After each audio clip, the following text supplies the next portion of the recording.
Welcome everyone, good evening good evening. So आज हम दूसरा टॉपिक स्टार्ट करते हैं, न्यूटन्स लॉ ऑफ मोशन का लेक्चर नंबर 2। और आज के टॉपिक में हम लोग जो डिस्कशन करेंगे वो सारी चीज़ें, मैं काफ़ी चीज़ें कवर अप करने की कोशिश करूँगा। And those topics are impulse के बारे में हम लोग देखेंगे, थोड़ा सा basic definition, then area under the curve क्या रिप्रेजेंट करता है, इम्पल्स मोमेंटम थ्योरम, और कुछ एफबीडीज भी बनाएंगे। इसका मतलब हम कुछ चीज़ें यहाँ पे डिस्कशन करेंगे सेकंड लॉ ऑफ मोशन से रिलेटेड, और कुछ चीज़ें हम डिस्कशन करेंगे यहाँ पे Newton's third law of motion से रिलेटेड, बिकॉज हमें क्या करना है, एक बेसिक कॉन्सेप्ट बिल्डअप करते हुए चलना। चलिए स्टार्ट करते हैं फिर अपना लेक्चर। तो देखिए, हमने मोमेंटम के बारे में डिस्कशन किया था। मोमेंटम मैंने आपको ऑलरेडी बताया था कि मोमेंटम को हम लोगों ने पी से रिप्रेजेंट किया था, and that was given by mass into velocity. Momentum is nothing but the product of mass into velocity. ये हम लोगों ने ऑलरेडी क्लियर कर दिया था, ये हम लोगों ने ऑलरेडी डिस्कशन कर लिया था, और इसके बारे में हमें शायद क्लियर भी होगा। अगर यहीं पे अगर मान लीजिए मैं इसके एसआई यूनिट की बात करूं कि what will be the SI unit of momentum, तो आप इसके बारे में क्या बोले, मास के एसआई यूनिट आपको पता है केजी होती है, एंड वेलोसिटी के एसआई यूनिट होती है मीटर पर सेकेंड। सो केजी मीटर पर second will be it's SI unit. और अगर मैं इसके डायमेंशनल फॉर्मूले की बात करूं तो आपको पता है m which is for mass, length का यानी कि मीटर का L हो जाएगा, and T inverse will be the dimensional formula. तो ये तो बात हो गई मोमेंटम की। अब आ जाते हैं जरा इम्पल्स का डिस्कशन करते हैं। तो इम्पल्स, आप लोगों ने जनरली ऐसा टर्म सुना होगा कि इम्पल्सिव रिएक्शन और समथिंग ऐसा, कोई कभी किसी कन्वर्सेशन में शायद आया हो, तो आपने कहीं पे सुना हो। अगर हम फिजिक्स के टर्म में इम्पल्स की बात करेंगे तो वो फोर्स को बताएगा, एंड एक फोर्स और टाइम के बीच का एक रिलेशन एक तरीके से बताएगा, अगर आप देखना चाहें तो। in terms of physics, impulse can be defined as the impact, or you can say if a force applies on an object for a certain period of time, it is the effect of a force when applied for a certain period of time that creates an impulse. अगर किसी एक object के ऊपर, किसी एक entity के ऊपर, किसी एक बॉडी के ऊपर फोर्स अप्लाई किया जाएगा, and that too will be considered for a certain period of time, then that quantity is known as impulse. Let's denote that quantity by I. अगर मैं इस इम्पल्स को I से डिनोट करूं तो आई कैन से कि अगर किसी एक ऑब्जेक्ट के ऊपर फोर्स अप्लाई किया जाए, किसी एक एंटिटी के ऊपर, किसी एक पार्टिकल के ऊपर फोर्स अप्लाई किया जाए, और for a certain period of time, let's say dt time interval के लिए किया जाए, तो जो उनका प्रोडक्ट होगा that will be known as impulse. तो देखिए, हमें कुछ करना नहीं, हमें इम्पल्स, हमें अपना इसकी हमें अपना मोमेंटम के बारे में अपने को क्लियर है, मोमेंटम के बारे में हमें पता है, और मोमेंटम से ही रिलेटेड हम लोगों ने क्या बात की थी कि न्यूटन सेकंड लॉ क्या बता रहा था। न्यूटन सेकंड लॉ ये बता रहा था कि दैट dp अपॉन dt, चलिए मैं इसे वेक्टर फॉर्म में ना करते हुए ऐसे लिखता हूँ, dp अपॉन dt की जो वैल्यू होती है वो फोर्स के बराबर होती है। यही था न्यूटन सेकंड लॉ।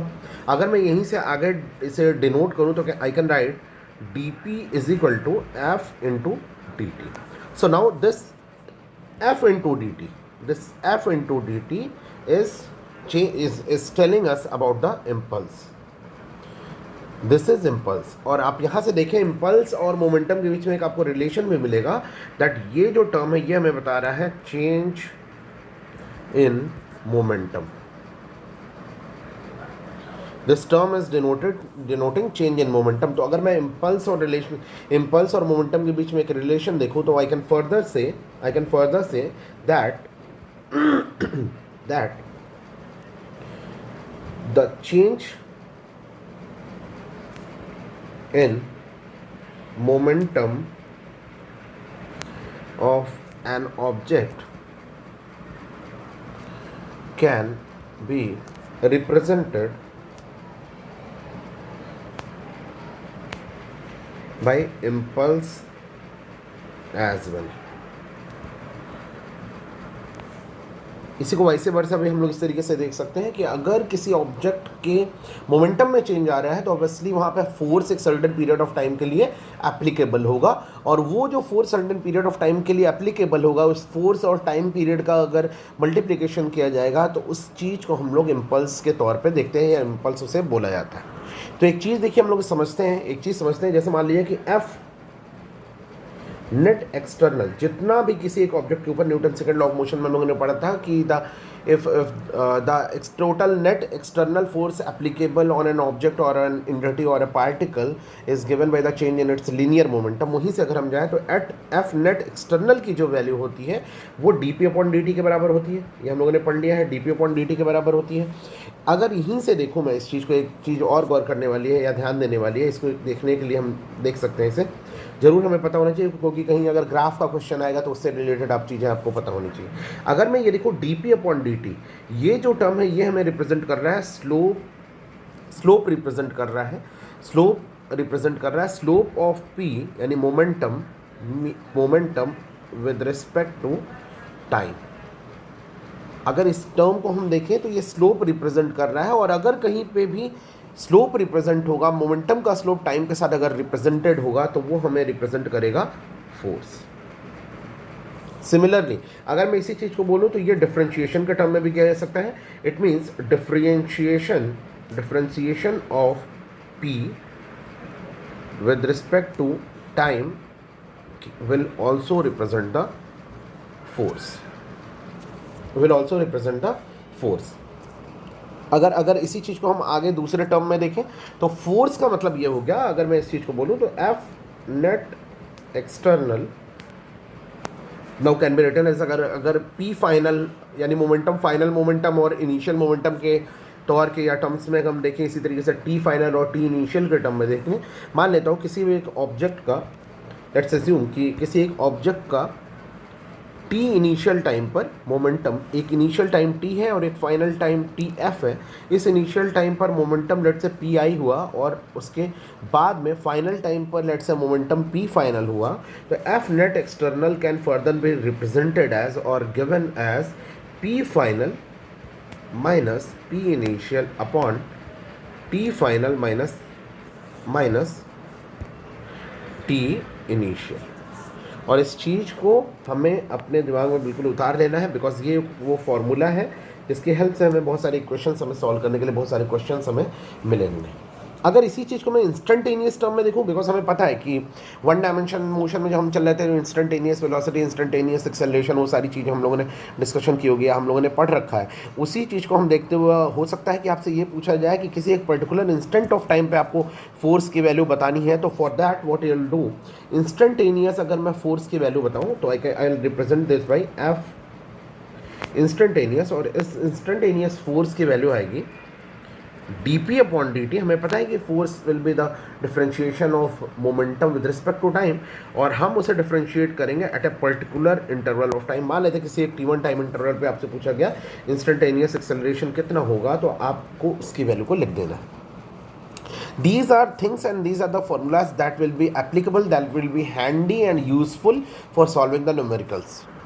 अब देखते हैं, थोड़ा सा ग्राफ की बात करते हैं कि अगर मान लीजिए हमारे पास कोई एक एफ टी कर्व गिवन हो, यानी कि फोर्स एंड टाइम का ग्राफ गिवन हो।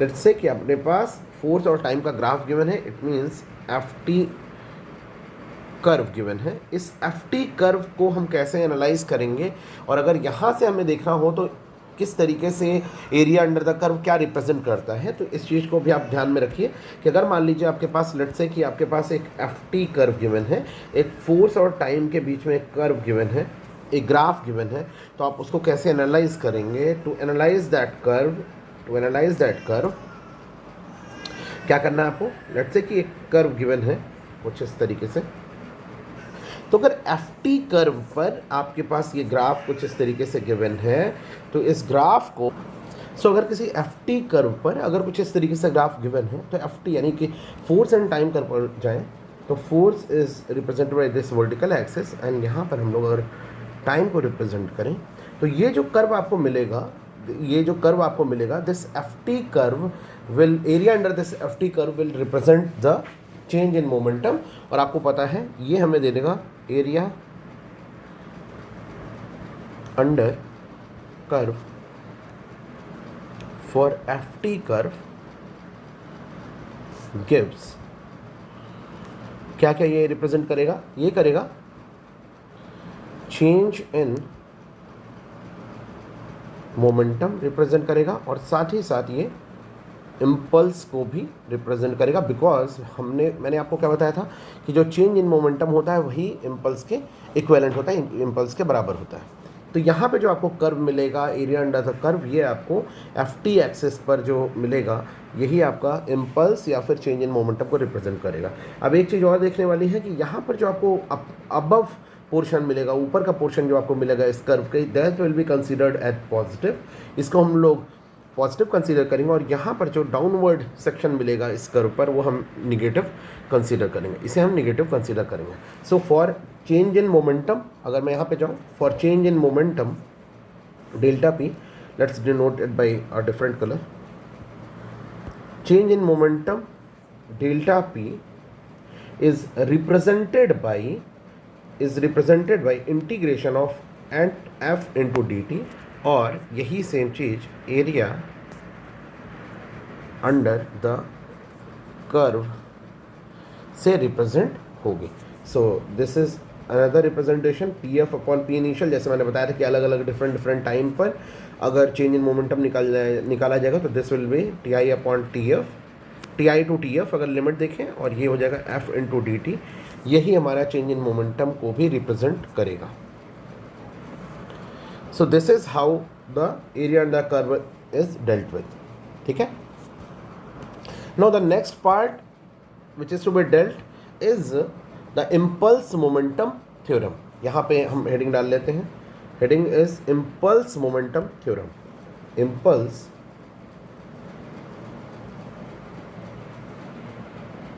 Momentum theorem. Impulse momentum theorem क्या डिनोट करता है? अगर इसे रिप्रेजेंट करना चाहूँ तो मैं स्टेटमेंट क्या लिखूँ? स्टेटमेंट डबल इन्वर्टेड कॉमा में मैं यहाँ पे कोट कर रहा हूँ। Statement can be written as that when, मान लीजिए कि different type of forces act कर रहे हैं, उन सब का समेशन करके, वेक्टर समेशन करके हमने नेट एक्सटर्नल फोर्स अगर कैलकुलेट किया, नेट एक्सटर्नल फोर्स कैलकुलेट किया, तो मैं उसी को लिख रहा हूँ व्हेन एफ नेट एक्सटर्नल जो हमने कैलकुलेट किया एक्ट्स ऑन एन ऑब्जेक्ट और particle for a certain period of time, that causes change in the momentum of that object.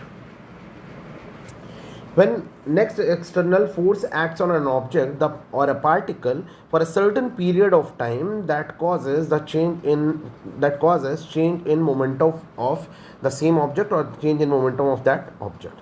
ये जो स्टेटमेंट है यही इम्पल्स मोमेंटम थ्योरम कहलाता है। इसी चीज़ को हम ऐसे भी रिप्रेजेंट कि मान लीजिए, अब इसी चीज़ को जैसे दिखाना है तो मुझे पता है कि फोर्स की वैल्यू क्या होती है, dp अपॉन dt के बराबर होती है, rate of change of linear momentum के बराबर होती है। और अगर मैं इस चीज़ को लिखना चाहूँ तो I can write integration of dp is equal to integration f into D T. अब वही है कि अगर आप डिफरेंट टाइम इंटरवल्स के लिए, जैसे मान लीजिए कि यहाँ पे आपने मोमेंटम p इनिशियल से p फाइनल तक किया, और यहाँ पे टाइम पीरियड क्या था, t इनिशियल से t फाइनल तक था। तो when the time was ti, the initial momentum was p initial, pi, and when the time was tf, then the final momentum was represented by pf और momentum final। ठीक है, तो अगर मैं इसे रिप्रेजेंट करूं तो ये क्या हो जाएगा, अगर मैं इस लिमिट को पुट करूं तो pf minus pi will be represented by f integration of F into D T, F into D T, और अगर इसको आप पुट करेंगे तो आप लिमिट पुट कर देंगे एफ इंटू डी टी का टी हो जाएगा और T1 T2 से आप इसे डिनोट कर देंगे। यहाँ पे एक चीज़ और देखिए कि अगर मैं इसी को रिप्रेजेंट करूँ, पी आई की वैल्यू को पुट करूँ, पी आई की वैल्यू को पुट करूँ और प्लस माइनस में यहाँ पे लगा रहा हूँ, इस चीज़ को मैं बाद में आपको समझाऊंगा, F into D T put करूँ और इंटीग्रेट करूँ मैं इसे T1 टाइम इंटरवल से T2 तक, तो ये हमारा पी फाइनल की वैल्यू को देगा, पी फाइनल की वैल्यू को देगा, पी फाइनल की वैल्यू को रिप्रेजेंट करेगा। यहाँ पे एक चीज़ आप समझिएगा, हर बार कोई ज़रूरी नहीं है, यहाँ पर मैंने प्लस माइनस लगाया तो वो क्या चीज़ डिनोट कर रहा है, वो ये डिनोट कर रहा है कि every time the object need not to be accelerate only. हो सकता है कि कभी कभार आपका ऑब्जेक्ट, कभी कभार नहीं, कब किसी एक पर्टिकुलर इंस्टेंट पर आपका ऑब्जेक्ट में भी एक्सेलरेट कर रहा हो, और at a particular instant of time में भी या particular period of time the object might be decelerating as well, decelerating as well. तो हर बार आपका ऑब्जेक्ट कोई ज़रूरी नहीं है कि एक्सेलरेट कर रहा होगा, वो कभी डीएक्सेलरेट भी कर रहा होगा। इस चीज़ को ज़रा समझने की कोशिश। लेट्स एज्यूम कि एक बॉल है जिससे एक दो केसेस हम लोग यहाँ पर डिस्कस करेंगे। एक बार केस 1 ले लेता हूँ मैं और एक बार केस 2 ले लेता हूँ। केस 1 होगा एक्सेलरेशन का और केस 2 लूँगा मैं डीएक्सेलरेशन का, या इसी को हम लोग रिटार्डेशन भी बोलते हैं। तो पहले केस 1 का डिस्कशन करते हैं कि एक ऑब्जेक्ट या एक बॉल ले लेता हूँ। इस बॉल की इनिशियल स्पीड, इस बॉल जो कि एक फ्रिक्शनलेस सरफेस के ऊपर रखा होगा, अभी हम फ्रिक्शनलेस सरफेस का केस ले रहे हैं, कि मान लेते हैं कि इस ऑब्जेक्ट की इनिशियल जो स्पीड है, इनिशियल जो वेलोसिटी है, वो लेट्स से u है, या आप मान लीजिए vi है, vi इसकी इनिशियल वेलोसिटी मान लेते हैं, जो कि T1 टाइम इंटरवल पे है, T1 टाइम इंटरवल पर है, और एक पर्टिकुलर पीरियड ऑफ टाइम चलने के बाद जब उसका टोटल टाइम जहाँ से कैलकुलेट किया जा रहा है, लेट्स से वो टाइम T2 हो जाता है, तो इस ऑब्जेक्ट की वेलोसिटी v2 हो जाती है, इस ऑब्जेक्ट की वेलोसिटी v2 हो जाती है। और ये एक्सेलरेशन का केस हम लोग ले रहे हैं। इसका मतलब ऑब्जेक्ट एक्सेलरेट कर रहा है, यानी कि ए जो है उसका उसी डायरेक्शन में जिस डायरेक्शन में उसकी वेलोसिटी चेंज हो रही है। तो अगर मैं अप्लाई करूं फॉर्मूला, मुझे पता है कि जो न्यूटन्स के मोशन के जो इक्वेशंस हैं उनको अगर मैं अप्लाई करूं तो मुझे यहाँ पे मिलेगा, जैसे मुझे पता है कि दैट dv/dt की जो वैल्यू होती है, dv/dt एक्सेलरेशन के बराबर होता है। और अगर मैं dv को लिखूं और इंटीग्रेट करूं v इनिशियल से लेकर के v फाइनल तक, तो I can write it as a into D T, जहाँ पर टाइम की लिमिट मैं T1 से T2 तक अप्लाई करूँगा। अगर मैंने T1 से T2 तक की टाइम लिमिट अप्लाई करी तो यहाँ मिलेगा मुझे v final minus v initial is equal to integration of a into D T, और कोई जरूरी नहीं कि a कांस्टेंट होगा, that can be variable as well. और अगर मैं यहाँ से T1 T2 को पुट करूँ तो आई गेट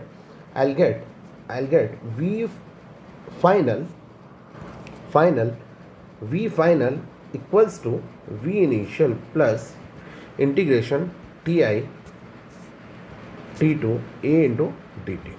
देखिए इस इक्वेशन में अगर मैं मास से मल्टीप्लाई कर दूँ, assuming the mass to be constant, अगर मैंने यहाँ पे मास से मल्टीप्लाई कर दिया इस इक्वेशन में, तो क्या मिलेगा मुझे m into we F, m into V I, और यहाँ पर भी मैं मास से मल्टीप्लाई कर दूँ। और आपको पता है मास मल्टीप्लाइड बाई वेलोसिटी अगर मैं बोलूँ तो क्या मैं इसी चीज़ को p फाइनल लिख सकता हूँ, m into we f will be momentum final is equal to, क्या मैं इस चीज़ को m इंटू वी आई को क्या मैं p इनिशियल लिख सकता हूँ, यानी मोमेंटम इनिशियल लिख सकता हूँ, plus integration m a into D T T1 से T2 के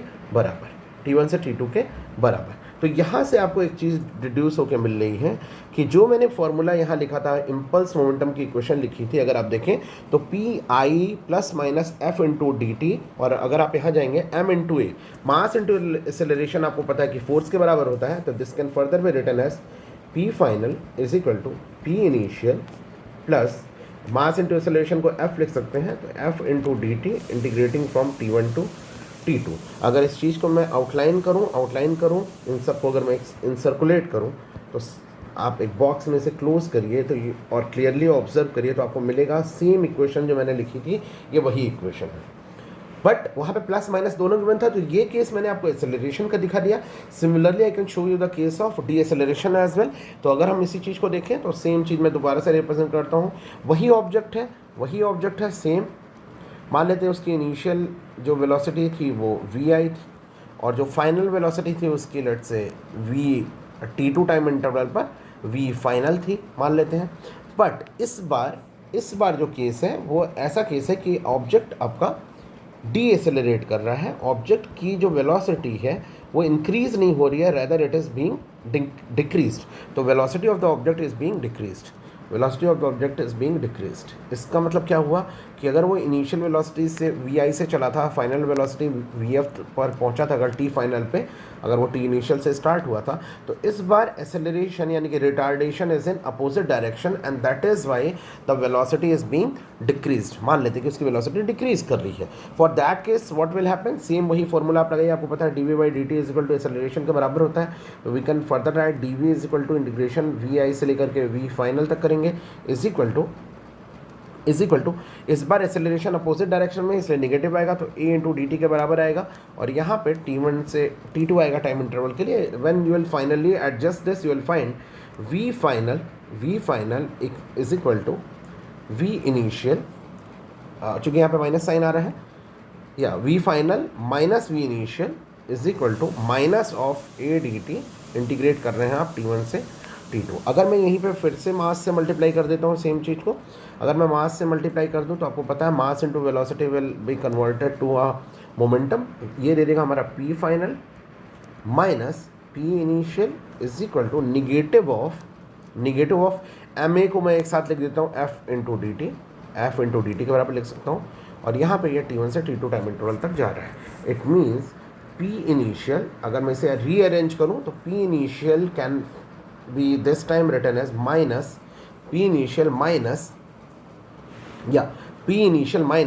integration of t1 से t2 f into D T की वैल्यू p फाइनल के बराबर हो जाएगी। इस चीज़ को दोबारा से हम लोग एक बार देख लेते हैं। क्या मैंने वही सेम इक्वेशन प्लस माइनस के फॉर्म में वहाँ पर लिख रखी थी? अगर मैंने वो इक्वेशन लिख रखी थी तो यही आपका इम्पल्स मोमेंटम थ्योरम बनता है। सेम वही चीज़ है, बस वहाँ पे प्लस माइनस को समझाने के लिए कुछ इसी तरीके से रिप्रेजेंट किया। तो यानी कि वन डायमेंशनल मोशन में भी जो हम लोगों ने रेक्टिलिनियर मोशन में जो इक्वेशंस अप्लाई किए थे वही सेम इक्वेशंस को फर्दर यहाँ पे डिराइव किया जा सकता है। बस ये फोर्स और एक्सेलरेशन के टर्म में जाकर के, फोर्स और मोमेंटम के टर्म में यहाँ पे रिप्रेजेंट होता है। देखिए p initial plus minus f into D T is equal to p final के बराबर था। यहाँ पे भी हम लोगों ने ये लिखा पी इनिशियल, इस बार माइनस आया, एक बार यहाँ पे पी इनिशियल के साथ प्लस आया था। तो this is how the impulse momentum equation is be. तो अब देखिए इम्पल्स मोमेंटम इक्वेशन में क्या होगा, जब हमारा पॉजिटिव साइन कब लेंगे, जब force is in the direction of speed. Force जब हमारी स्पीड को इंक्रीज कर रहा होगा तो पॉजिटिव साइन लगेगा। यहाँ पे चलिए मैं डिनोट भी कर देता हूँ, एक बार लिख देता हूँ इस चीज़ को। फोर्स अगर स्पीड की डायरेक्शन में यानी स्पीड को बढ़ा रहा होगा, पॉजिटिव कब लेंगे, व्हेन फोर्स इंक्रीजेस स्पीड। और निगेटिव कब लेंगे, व्हेन फोर्स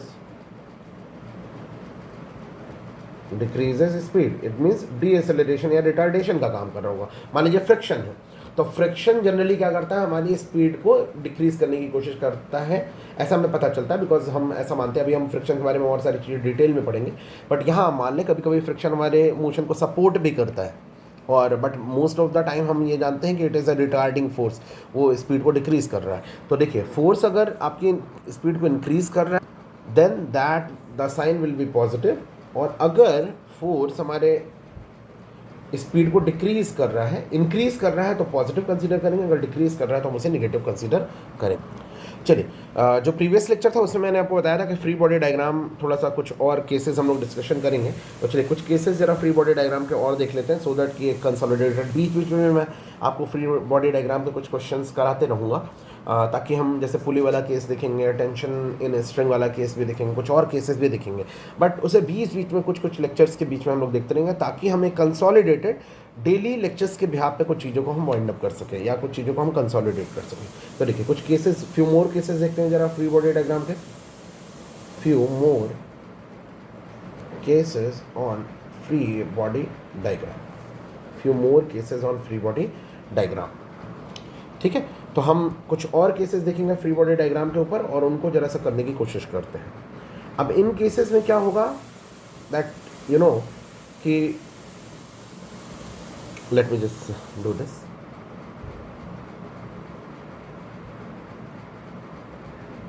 ठीक है, ओके फाइन, नो वरीज। चलिए एकदम बेसिक केस से लेकर के स्टार्ट करते हैं। मान लेता हूं कि एक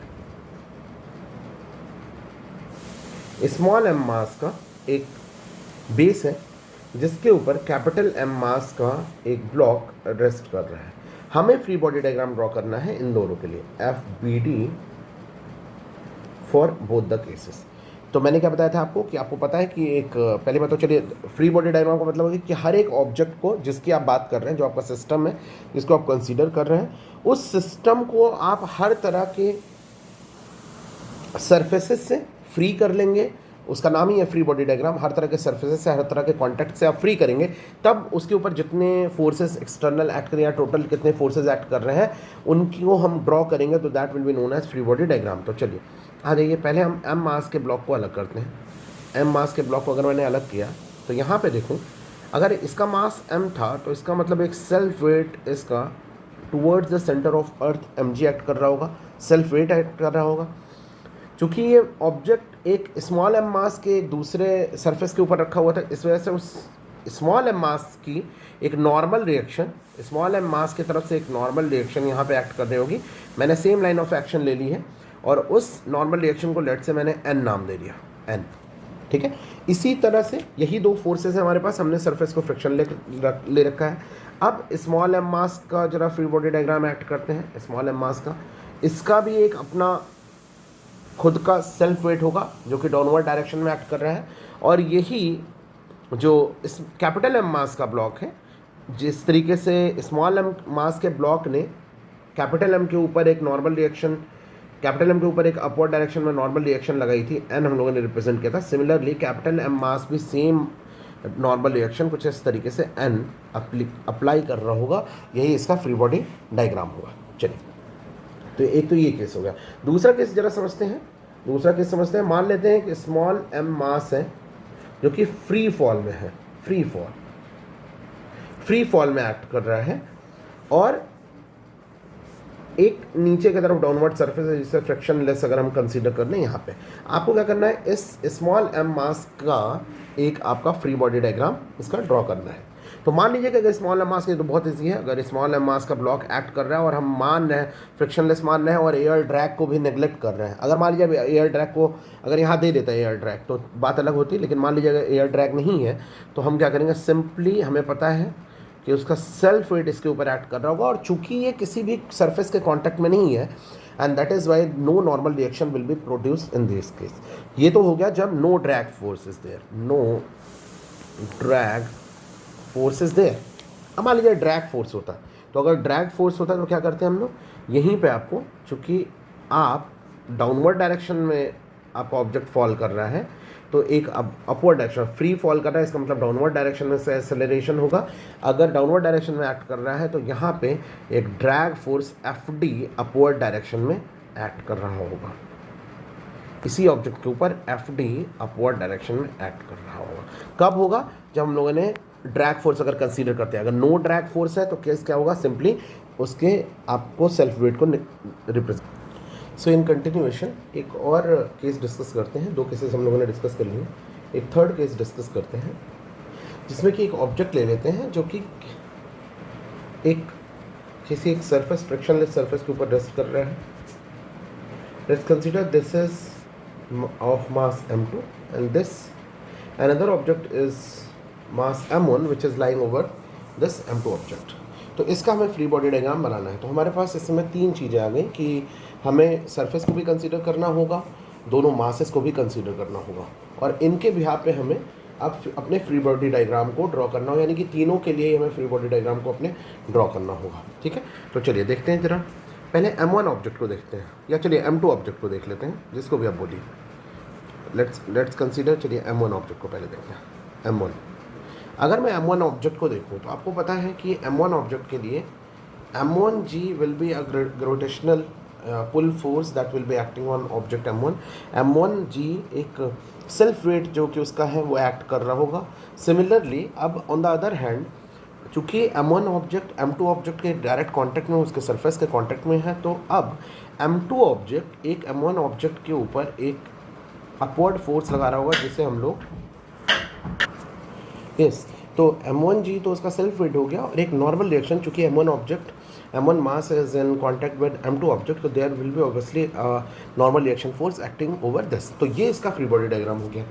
अब चूँकि N1 तो नॉर्मल रिएक्शन है, और कौन अप्लाई कर रहा है, M2 अप्लाई कर रहा है। तो अगर मैं M2 का फ्री बॉडी डायग्राम बनाऊँ, M2 ऑब्जेक्ट का, तो M2G is the self weight of the object that will be acting in the downward direction, while N1 चूँकि वो नॉर्मल रिएक्शन था जो कि M2 ऑब्जेक्ट M1 के ऊपर अप्लाई कर रहा था, तो similar normal reaction will be applied from the M1 object as well. तो M2 के ऊपर एक नॉर्मल रिएक्शन एक्ट करेगा यहाँ पे। अब लेकिन M2 के ऊपर एक और फोर्स एक्ट कर रहा होगा, वो क्या होगा, चूँकि M2 ऑब्जेक्ट एक फ्रिक्शनलेस सरफेस के भी कांटेक्ट में है, कि जो कि M1 M2 दोनों के नीचे है, तो M2 डायरेक्टली कांटेक्ट में है, इसलिए एक N2 normal direction upward direction में एक्ट कर रहा होगा M2 ऑब्जेक्ट के ऊपर। तो अगर मैं उसे N2 दिखा रहा हूँ, तो आपको एक इस सरफेस को भी दिखाना होगा जहाँ पर एक N2 नॉर्मल रिएक्शन इसके ऊपर भी एक्ट कर रहा होगा। तो this is how the action and reaction pair या फ्री बॉडी डायग्राम जो हम ड्रॉ करते हैं वो इस तरीके से ड्रॉ किया जाता है। चलिए एक और केस ले लेते हैं हम लोग। चलिए फोर्थ केस डिस्कशन करते हैं हम लोग। तो लेट्स कंसीडर कि मैंने यहाँ पे एक ब्लॉक ले लिया। एक ब्लॉक ऐसा ले लेते हैं जो कि एक थ्रेड से कनेक्टेड है। मान लेते हैं इस ऑब्जेक्ट का मास m है, और यहाँ पे हमें इसे दिखाना है, इस टोटल सिस्टम का हमें फ्री बॉडी डायग्राम बनाना है। तो पहली बात तो हम सारे कॉन्टैक्ट से इसे फ्री करें। तो सबसे पहले आप क्या ले लेंगे, M1 या M मास का जो ऑब्जेक्ट है उसे ले लीजिए। तो सेल्फ वेट इसका यहाँ पे एक्ट कर रहा होगा डाउनवर्ड डायरेक्शन में। Since it is tied with string और एक थ्रेड से वो बंधा हुआ है, तो ऑब्वियसली वहाँ पे जो आपका टेंशन फोर्स एक जनरेट होगा, since it is in contact with the thread या लाइंग विद द थ्रेड, तो वहाँ पे एक टेंशन फोर्स जनरेट हो रहा है। वो टेंशन फोर्स की वैल्यू कैसे दिखानी है हमें, tension force will be acting in the upward direction. ये तो फ्री बॉडी डायग्राम हो गया उस सरफेस का, यानी कि उस मास का हो गया। और दूसरा, अगर आप सरफेस को दिखाते हैं, अगर आप सरफेस को दिखाएंगे तो एक स्ट्रिंग है जो कि अटैच्ड है, तो वहाँ पर एक tension T will be acting in the downward direction. ये इसका फ्री बॉडी डायग्राम हो जाएगा, ठीक है। और अगर स्ट्रिंग इसके ऊपर लगा रही है तो ऑब्वियसली स्ट्रिंग या ऑब्जेक्ट या जो सरफेस है वो उसको पुल कर रहा है, तो यहाँ पे भी एक स्ट्रिंग भी इसके ऊपर एक फोर्स लगा रही है। ये इस तरीके से इसका फ्री बॉडी डायग्राम कुछ आ जाएगा। चलिए एक और केस देखते हैं जरा हम लोग। एक इंक्लाइंड सरफेस का केस ले लेते हैं। मान लेता हूँ कि एक M मास है, M mass which is kept like this. यहाँ पे मान लीजिए कैपिटल M मास यहाँ पे रखा हुआ है, और मान लेता हूँ इसका जो मास है वो M1 है। Let's consider this angle is alpha. तो हमें इसका फ्री बॉडी डायग्राम बनाना है, और दिस अल्फ़ा या ये जो है ये एक फ्रिक्शनलेस सरफेस के ऊपर रखा हुआ है। तो इन टोटल सिस्टम का अगर मुझे फ्री बॉडी डायग्राम बनाना हो तो कुछ ऐसे बनेगा। क्योंकि M mass is lying here, तो आपको कुछ इस तरीके से उसे दिखाना होगा। सेल्फ वेट, एक चीज़ हमेशा ध्यान रखिएगा, सेल्फ वेट हमेशा वर्टिकली डाउनवर्ड डायरेक्शन में एक्ट करता है, वर्टिकली डाउनवर्ड डायरेक्शन में एक्ट करता है। Since mass of this object was m, तो उसका जो सेल्फ वेट होगा हमेशा इस तरीके से एक्ट करेगा। अब बाई ज्योमेट्री आपको पता होना चाहिए। If this angle is alpha, अगर ये इंक्लिनेशन अल्फ़ा होता है तो ये भी आपका अल्फ़ा ही आता है, तो दिस विल बी अल्फ़ा। तो अगर ये अल्फ़ा होगा तो this will B mg cos alpha. यहाँ पे अगर इसे दो कंपोनेंट में ब्रेक करें, and this will B mg sin alpha. ये तो इस तरीके का केस हो जाएगा कि यहाँ पे हमारे दो कंपोनेंट्स यहाँ पे एक्ट कर रहे होंगे। बट एक चीज़ और ध्यान रखिए, यहाँ पे जो रह गई हमारी, चूँकि कैपिटल M1 मास के, ये इसे M1 मास लेना था, M1 मास के कांटेक्ट में है और कुछ इंक्लाइंड सरफेस में है, तो इस सरफेस से एक नॉर्मल रिएक्शन एक्ट कर रही होगी, उस सरफेस से एक नॉर्मल रिएक्शन एक्ट कर रही होगी जो कि वर्टिकली यहाँ पे आ रही होगी, वर्टिकली यहाँ पे आ रही होगी, जिससे लेट से N1 दिखा दूँगा। अब ये N1 है और ये सरफेस के ऊपर लग रहा है, तो आपको भी पता है कि अगर वहाँ N1 लग रहा है, रुकिए सॉरी मैं इसे कुछ इस तरीके से ड्रॉ कर देता हूँ। यस, तो ये हमारा सरफेस था। अगर N1 फोर्स वहाँ एक्ट कर रहा था वर्टिकली इस तरीके से, तो N1 फोर्स ही यहाँ भी एक्ट करेगा कुछ इस तरीके से। तो this will be N1 as well. साथ ही साथ M1 अगर इसका मास था तो आपको पता होना चाहिए M1G will be acting in the downward direction, यहाँ पे एक्ट करेगा।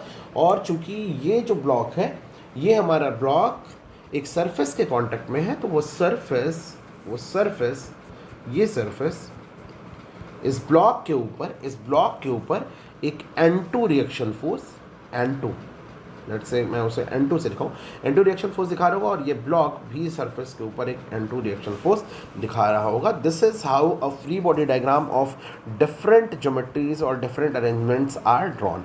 तो इस तरीके से कुछ हम लोग इस तरीके से फ्री बॉडी डायग्राम को ड्रॉ। सो आशा करता हूँ या उम्मीद करता हूँ कि आपको ये लेक्चर पसंद आया होगा, या लेक्चर आपको समझ में आया होगा। अगर किसी को कोई भी डिस्क्रिपेंसी है, कोई भी चीज़ ऐसी है जो समझ में ना आए, तो वो आप बिल्कुल टेक्स्ट या मैसेज करके आप उसे पूछ सकते हैं, कमेंट करके आप पूछ सकते हैं। सो उम्मीद करता हूँ कि चीज़ें आपको समझ में आ रहे होंगे। हम इसी तरीके से एक पेज से चलेंगे सो दैट कि हम रिदम को मेंटेन कर सकें। Thank you so much. Thank you.